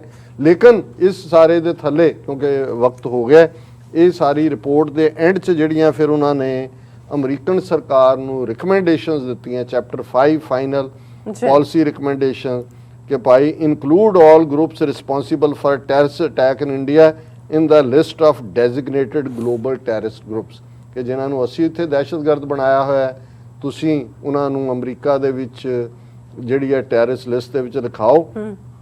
Designate as terrorists the various individuals that India and US intelligence and law enforcement have established as being connected or designated terrorist entities ਕਿ ਜਿਨ੍ਹਾਂ ਨੂੰ ਅਸੀਂ ਟੈਰਰਿਸਟ ਕਹਿੰਦੇ ਆ, ਤੁਸੀਂ ਵੀ ਉਹਨਾਂ ਨੂੰ ਟੈਰਰਿਸਟ ਕਹੋ। ਸਾਰੇ ਤੁਸੀਂ ਤਾਂ 3 ਮਿਲੀਅਨ ਸਿੱਖ ਕੌਮ ਨੂੰ ਕਹਿੰਦੇ ਹੋ, ਇਹ ਕਹਿੰਦੇ ਨੇ ਵੀ ਤੁਸੀਂ ਵੀ ਇਹਨਾਂ ਸਾਰਿਆਂ ਨੂੰ ਕਹੋ। ਤੁਹਾਡੇ ਇੱਥੇ ਸਿੱਖ ਕਾਕਸ ਕਿਵੇਂ ਬਣ ਗਈ, ਸਿੱਖ ਮੀਡੀਆ ਕਿਵੇਂ ਬਣ ਗਿਆ, ਖਾਲਿਸਤਾਨ ਦੀ ਗੱਲ ਕਿਵੇਂ ਆਜ਼ਾਦੀ ਨਾਲ ਕਰਦੇ ਨੇ। ਫਿਰ ਉਹ ਕਹਿੰਦੇ ਨੇ apply terror financing laws and regulations to various groups espousing Kashmiri and Khalistani separatism. ਭਾਈ ਇੱਥੇ ਹਰ ਡਾਲਰ ਕਾਊਂਟ ਹੁੰਦਾ ਹੈ। ਬਿਲਕੁਲ। ਸਾਡਾ ਜੇ TV 84 ਤੁਹਾਡੀਆਂ ਨਜ਼ਰਾਂ 'ਚ ਆਇਆ ਔਰ ਤੁਹਾਨੂੰ ਲੱਗਦਾ ਹੈ ਵੀ ਬਹੁਤ ਰੈਡੀਕਲ ਮੀਡੀਆ ਹੈ, ਉਹਦੇ ਨਾਨ ਪ੍ਰੋਫਿਟ ਦੇ ਥੱਲੇ ਤੁਹਾਡੀ ਇੱਕ ਇੱਕ ਪੈਨੀ ਕਾਊਂਟ ਹੁੰਦੀ ਹੈ। ਅੱਛਾ। ਪ੍ਰੋਪਰ ਉਸ ਦਾ ਇੱਕ ਸਿਸਟਮ ਹੈ, ਉਹਦੀ ਪੇਰੋਲ ਬਣਦੀ ਹੈ, ਉਹਨੂੰ ਜਿਹੜਾ ਉਹ ਟੈਕਸ ਫਾਈਲ ਕੀਤਾ। ਔਰ ਇਸ ਸਾਰੀ ਰਿਪੋਰਟ 'ਚ ਉਹਨਾਂ ਨੇ ਕਿਹਾ ਜੀ ਕੋਈ ਲਿੰਕ ਲੱਭਿਆ ਨਹੀਂ ਹੈ ਕਿ ਵੀ ਪੈਸਾ ਕਿੱਥੋਂ ਆ ਰਿਹਾ। ਦੇਖੋ ਤੇ ਫਿਰ ਤੁਹਾਡਾ ਬਾਕੀ ਤਾਂ ਫਰਸਟ ਅਮੈਂਡਮੈਂਟ ਤੁਹਾਨੂੰ ਹੱਕ ਦਿੰਦਾ ਹੈ। ਹੱਕ ਦਿੰਦਾ। ਲੇਕਿਨ ਗੱਲ ਇਹੀ ਹੈ ਵੀ ਮੋਦੀ ਦੀ ਵਿਜ਼ਿਟ ਤੋਂ ਪਹਿਲਾਂ ਇਸ ਸਾਰੇ ਦੇ ਥੱਲੇ ਪ੍ਰੈਸ਼ਰਾਈਜ਼ ਕਰਨਾ ਚਾਹੁੰਦੇ ਨੇ। ਫਿਰ ਉਹਨੇ ਕਿਹਾ ਕਿ investigate apply terror financing laws and regulations to the various groups espousing Kashmiri and Khalistani separatist. Financing law ਬਣਾਓ ਕਿ ਵੀ ਇਹਨਾਂ ਨੂੰ ਕੋਈ ਨਾ ਦੇ ਪੈਸਾ ਨਾ ਇਹ ਅੱਗੇ ਦੇਣ। ਦੇਖੋ investigate US based groups espousing Kashmiri and Khalistan separatism for possible violations of US laws related to foreign funding। ਵੀ foreign funding ਕਿੱਥੋਂ ਆ ਰਹੀ ਹੈ? ਜੇ foreign ਵਾਲੇ ਫੰਡ ਕਰਨ ਜੋਗੇ ਹੁੰਦੇ ਤੇ ਹੁਣ ਤੱਕ ਤੁਹਾਡੇ ਚੌਂਟੇ ਚੱਕੇ ਹੁੰਦੇ। ਅਸੀਂ ਤਾਂ ਆਪਣੇ ਬਲਬੂਤੇ ਦੇ ਉੱਤੇ ਔਰ ਰੋਜ਼ਾਨਾ ਜੇ ਅਸੀਂ ਕਹੀਏ ਕਿ ਭਾਈ ਉਹ ਕਿਰਤੀ ਗੁਰਸਿੱਖ ਜਿਹੜੇ ਆਪਣੀ ਕਿਰਤ ਕਮਾਈ ਚੋਂ ਦਿੰਦੇ ਨੇ, ਇਸ ਤਾਂ ਪਬਲਿਕ ਰਿਕਾਰਡ ਹੈ, ਇਹਨਾਂ ਦੀ ਵੀ ਲਿਸਟ ਬਣਾ ਕੇ ਰੱਖ ਲਿਓ ਕਿ ਉਹ ਜੀ ਵੀ ਟੈਰਰ ਫੰਡਿੰਗ ਹੈ। ਔਰ ਇਸ ਸਾਰੇ ਅਖੀਰ ਚ ਉਹਨਾਂ ਨੇ ਰਿਕਮੈਂਡ ਕੀਤਾ ਹੈ use legal means established specifically to combat terrorism including FISA warrants to monitor suspected Kashmiri and Khalistani terrorism sympathiser and advocates. ਇਹ FISA ਲਾਅ, ਇਹ ਸਾਰੇ ਜਿਹੜੇ ਨੇ ਇਹਨਾਂ ਨੂੰ ਦਹਿਸ਼ਤਗਰਦੀ ਦੇ ਥੱਲੇ, ਇਹਨਾਂ ਦੇ ਉੱਤੇ ਅੱਖ ਰੱਖੋ, ਇਹਨਾਂ ਦੇ ਫੋਨ ਟੈਪ ਕਰੋ, ਇਸ ਸਾਰੇ ਨੂੰ ਦੂਸਰਾ ਕਰੋ। ਫਿਰ ਉਹਨਾਂ ਨੇ ਇਸ ਸਾਰੇ ਦੀ ਨਾਲ ਆਪਣੀ ਰਿਪੋਰਟ ਨੂੰ ਐਂਡ ਕੀਤਾ। ਸੋ ਅਸੀਂ ਇਹ ਸਮਝਦੇ ਹਾਂ ਕਿ ਵੀ ਇਹਨੂੰ ਅਸੀਂ ਬੈਜ ਆਫ ਆਨਰ ਸਮਝਦੇ ਹਾਂ। ਇਸ ਗੱਲ ਦਾ ਕੋਈ ਭੁਲੇਖਾ ਨਾ ਹੋਏ ਕਿ ਵੀ ਜਦੋਂ ਦੁਸ਼ਮਣ ਨੂੰ ਕੋਈ ਚੀਜ਼ ਰੜਕੇ, ਬਿਲਕੁਲ ਆਪਣਿਆਂ ਨੂੰ ਸ਼ਾਇਦ ਇਸ ਦਾ ਅਹਿਸਾਸ ਨਾ ਹੋਏ ਕਿ TV 84 ਦੀ ਕੀ ਅਹਿਮੀਅਤ ਹੈ। ਉਹਨੂੰ ਲੱਗਿਆ ਵੀ ਐਵੇਂ ਇਕੱਠੇ ਹੋ ਜਾਂਦੇ ਨੇ ਸ਼ਾਮ ਨੂੰ ਘੰਟਾ ਡੇਢ ਘੰਟਾ ਜਬਲੀਆਂ ਮਾਰ ਕੇ ਘਰ ਨੂੰ ਚਲੇ ਜਾਂਦੇ ਨੇ। ਇਹ ਦੁਸ਼ਮਣ ਦੀਆਂ ਅੱਖਾਂ 'ਚ ਦੇਖੋ ਕਿ ਮੀਡੀਆ ਦੀ ਇੰਪੋਰਟੈਂਸ ਕੀ ਹੈ। ਉਹਨਾਂ ਨੂੰ TV 84 ਜਿਹੜਾ well within the ambit of international law, well within the ambit of US law act ਕਰਦਾ ਹੈ। ਅਸੀਂ ਇਸ ਗੱਲ ਨੂੰ ਯਕੀਨੀ ਬਣਾਉਂਦੇ ਹਾਂ ਔਰ ਇਹ ਸਾਡਾ ਫਰਮ ਫੇਥ ਹੈ, ਬਿਲੀਫ ਹੈ, ਕੋਈ ਅੱਜ ਦਾ ਨਹੀਂ ਹੈ। ਜਿਸ ਦਿਨ ਅਸੀਂ ਫਰਵਰੀ 1992 ਦੇ ਵਿੱਚ ਸ਼ੁਰੂਆਤ ਕੀਤੀ ਸੀ, ਪਹਿਲੀ ਟੀਮ ਅਮਰੀਕਨ FBI ਦੀ ਮਿਲਣ ਆਈ। ਉਹਨਾਂ ਨੂੰ ਮੈਂ ਕਿਹਾ ਜੀ ਅਸੀਂ ਭਾਰਤ ਦੇ ਖਿਲਾਫ ਸਾਡੀ ਸਟਰਗਲ ਹੈ, ਅਸੀਂ ਤੁਹਾਡਾ ਹਰ ਕਾਨੂੰਨ ਮੰਨਣਾ ਹੈ, ਅਸੀਂ ਤੁਹਾਡੇ ਸ਼ੁਕਰਗੁਜ਼ਾਰ ਹਾਂ, ਤੁਸੀਂ ਸਾਨੂੰ ਫਰੀडम ਆਫ ਐਕਸਪ੍ਰੈਸ਼ਨ ਦਾ ਹੱਕ ਦਿੱਤਾ ਹੈ। ਕਿਸੇ ਵੀ ਕਿਸਮ ਦਾ ਕੋਈ ਵੀ ਪਾਰਟ ਜਿਹੜਾ ਅਗੇਂਸਟ ਦਾ ਲਾਅ ਹੈ, ਨਾ ਹੀ ਇਹ ਹੋਏਗਾ, ਨਾ ਹੀ ਅਸੀਂ ਕਿਸੇ ਐਸੇ ਨਾਲ, ਹਾਂ ਅਸੀਂ ਆਪਣਾ ਆਜ਼ਾਦ ਮੁਲਕ ਚਾਹੁੰਦੇ ਹਾਂ, ਸਾਡੀ ਪਰਸੀਕਿਊਸ਼ਨ ਸਾਡੇ ਲਈ ਕੋਈ ਚੋਇਸ ਨਹੀਂ ਹੈ। ਔਰ ਇਹ ਅਸੀਂ UN ਚਾਰਟਰ ਵੀ ਹੈ ਔਰ ਅਮਰੀਕਾ ਖੁਦ ਜਿਹੜਾ ਕਿ ਆਜ਼ਾਦੀ ਦਾ ਮੁਦਈ ਹੈ। ਔਰ ਇਹੀ ਅਸੀਂ ਇਸ ਰਿਪੋਰਟ ਨੂੰ ਵੀ ਰਿਸਪੌਂਡ ਕਰਨਾ ਚਾਹੁੰਦੇ ਹਾਂ ਕਿ ਇਹ ਇੰਡੀਅਨ ਪੈਸਿਆਂ ਦੇ ਨਾਲ ਬਣਿਆ ਹੋਇਆ ਇਹ ਹਡਸਨ ਇੰਸਟੀਚਿਊਟ, ਹੱਕਾਨੀ ਤੇ ਪਾਂਡੇ ਦਾ ਜਿਹੜਾ ਥਿੰਕ ਟੈਂਕ ਹੈ, ਇਹਨਾਂ ਨੇ ਸਾਨੂੰ ਬਹੁਤ ਆਨਰ ਦਿੱਤਾ ਹੈ। ਅਸੀਂ ਇਹਨਾਂ ਦੇ ਸ਼ੁਕਰਗੁਜ਼ਾਰ ਹਾਂ। ਅਸੀਂ ਤਾਂ ਨਾ ਚੀਜ਼ ਜਿਸ ਨੂੰ ਕੋਈ ਨਹੀਂ ਜਾਣਦਾ, ਕੋਈ ਨਹੀਂ ਪਛਾਣਦਾ। ਕਈ ਵਾਰ ਆਪਣਿਆਂ ਨੂੰ ਵੀ ਲੱਗਦਾ ਹੈ ਕਿ ਜੀ ਇਹ ਜਿਹੜੇ ਨੇ ਉਹ ਬਾਕੀ ਮੁਲਕਾਂ ਦੀ ਐਡਵੋਕੇਸੀ ਕਰਦੇ ਨੇ, ਸਾਡੀ ਗੱਲ ਘੱਟ ਕਰਦੇ ਨੇ। ਇਹ ਦੁਸ਼ਮਣ ਨੂੰ ਦੇਖ ਲਓ ਕਿ ਵੀ ਉਹਨਾਂ ਨੂੰ ਤੁਸੀਂ ਬੈਠ ਕੇ ਕਹੋ ਜੀ ਬਾਦਲ ਨੇ ਕਿਹਾ, ਅਮਰਿੰਦਰ, ਇਹਨਾਂ ਨੂੰ ਕੋਈ ਤਕਲੀਫ ਨਹੀਂ। ਤੁਸੀਂ ਜਦੋਂ ਆਪਣੀ ਪਿਕਚਰ ਜੀਓ ਪੋਲਿਟਿਕਸ 'ਚ ਚਾਈਨਾ, ਪਾਕਿਸਤਾਨ, ਅਮਰੀਕਾ 'ਚ ਤੁਹਾਡਾ ਰੋਲ, ਉਹ ਸਿੱਖ ਕੌਕਸ ਦਾ ਹੋਏ, ਪੋਲੀਟੀਕਲੀ ਹੋਏ, ਉਹ ਸਾਰੇ ਨੂੰ ਹੋਏ, ਤੇ ਇਹਨਾਂ ਨੂੰ ਇੰਨੀ ਤਕਲੀਫ ਹੈ ਕਿ ਇਹ ਇੱਥੇ ਪੈਸੇ ਦੇ ਕੇ ਰਿਪੋਰਟ ਲਿਖਵਾਉਂਦੇ ਨੇ ਹਡਸਨ ਇੰਸਟੀਚਿਊਟ ਤੋਂ। ਉੱਥੇ ਐਕਸਟਰਨਲ ਅਫੇਅਰਸ ਮਿਨਿਸਟਰੀ ਦਾ ਸਪੋਕਸਪਰਸਨ ਜਿਹੜਾ ਉਹ ਖਾਸ ਤੌਰ ਤੇ ਕਹਿੰਦਾ ਦੇਖੋ ਜੀ ਹੁਣ ਤਾਂ ਸਾਹਮਣੇ ਆ ਗਿਆ, ਤੇ ਮੋਦੀ ਰਾਹੀਂ ਹੁਣ ਇਹ ਕਹਾਣ ਗਏ ਕਿ ਜੀ ਇਹ ਸਾਨੂੰ ਸੌਣ ਨਹੀਂ ਦਿੰਦੇ ਰਾਤ ਨੂੰ, ਘੱਟੋ ਘੱਟ ਜਿਹੜਾ ਹੈ ਵੀ ਸਾਨੂੰ ਮੱਛਰ ਵੀ ਲੜਦੇ ਨੇ। ਹੁਣ ਮੱਛਰਦਾਨੀ ਦਾ ਪ੍ਰਬੰਧ ਤਾਂ ਅਸੀਂ ਕਰ ਸਕਦੇ ਹਾਂ, ਪਰ ਜਿਹੜੇ ਚਲੂਣੇ ਲੜਨੇ ਨੇ ਉਹਦਾ ਪ੍ਰਬੰਧ ਅਸੀਂ ਨਹੀਂ ਕਰ ਸਕਦੇ। ਜੀ ਰਾਜ ਸਾਹਿਬ, ਤੁਹਾਡਾ ਬਹੁਤ ਬਹੁਤ ਸ਼ੁਕਰੀਆ, ਤੁਸੀਂ ਆਪਣੇ ਵਿਚਾਰ ਸਾਡੇ ਦਰਸ਼ਕਾਂ ਨਾਲ ਸਾਂਝੇ ਕੀਤੇ ਨੇ। ਸੋ ਇੱਥੇ ਲੈਣੇ ਬ੍ਰੇਕ ਤੋਂ ਪਹਿਲਾਂ ਅਸੀਂ ਆਪਣੇ ਦਰਸ਼ਕਾਂ ਤੇ ਸਰੋਤਿਆਂ ਨੂੰ ਅਪੀਲ ਦੀ ਬੇਨਤੀ ਕਰਦੇ, ਵਿਊਅਰਸ, ਜਿਸ ਤਰ੍ਹਾਂ ਕਿ ਤੁਸੀਂ ਜਾਣਦੇ ਹੋ ਕਿ ਟੀਵੀ 84 ਇੱਕ ਪੰਥਕ ਚੈਨਲ ਹੈ ਔਰ ਟੀਵੀ 84 ਦੀ ਵੱਧ ਤੋਂ ਵੱਧ ਮਾਈਕ ਸਹਾਇਤਾ ਕਰੋ। ਤੁਸੀਂ ਆਪਣੀ ਮਾਈਕ ਸਹਾਇਤਾ ਸਾਡੀ ਵੈਬਸਾਈਟ tv84.tv ਤੇ ਜਾ ਕੇ ਪੇਪਲ ਦੀ ਵਰਤੋਂ ਕਰਕੇ ਵਨ ਟਾਈਮ ਡੋਨੇਟ ਕਰ ਸਕਦੇ ਹੋ, ਮੰਥਲੀ ਡੋਨੇਟ ਵੀ ਕਰ ਸਕਦੇ ਹੋ। ਤੁਸੀਂ ਟੀਵੀ 84 ਦੇ ਨਾਮ ਤੇ ਚੈੱਕ ਬਣਾ ਕੇ ਸਾਨੂੰ ਮੇਲ ਵੀ ਕਰ ਸਕਦੇ ਸਾਡੇ ਇਸ ਪਤੇ ਤੇ 36-01 37th Avenue, ਲੌਂਗ ਆਈਲੈਂਡ ਸਿਟੀ, ਨਿਊਯਾਰਕ 11101 USA, ਜਾਂ ਫਿਰ ਤੁਸੀਂ ਸਾਨੂੰ ਫੋਨ ਰਾਹੀਂ ਵੀ ਸੰਪਰਕ ਕਰ ਸਕਦੇ ਸਾਡੇ ਫੋਨ ਨੰਬਰ ਤੇ 5166191984। ਤੁਸੀਂ ਸਾਨੂੰ ਈਮੇਲ ਵੀ ਕਰ ਸਕਦੇ info@tv84.tv ਤੇ। ਅਸੀਂ ਤੁਹਾਡੇ ਤਹਿ ਦਿਲ ਤੋਂ ਸ਼ੁਕਰਗੁਜ਼ਾਰ ਹੋਵਾਂਗੇ। ਸੋ ਇੱਥੇ ਲੈਣੇ ਬ੍ਰੇਕ, ਵਿਊਅਰਸ, ਤੁਸੀਂ ਸਾਨੂੰ ਇਸੇ ਤਰ੍ਹਾਂ ਹੀ ਬਣੇ ਰਹਿਣਾ। ਮਿਲਦੇ ਹਾਂ ਛੋਟੇ ਜਿਹੇ ਵਕਫੇ ਤੋਂ ਬਾਅਦ।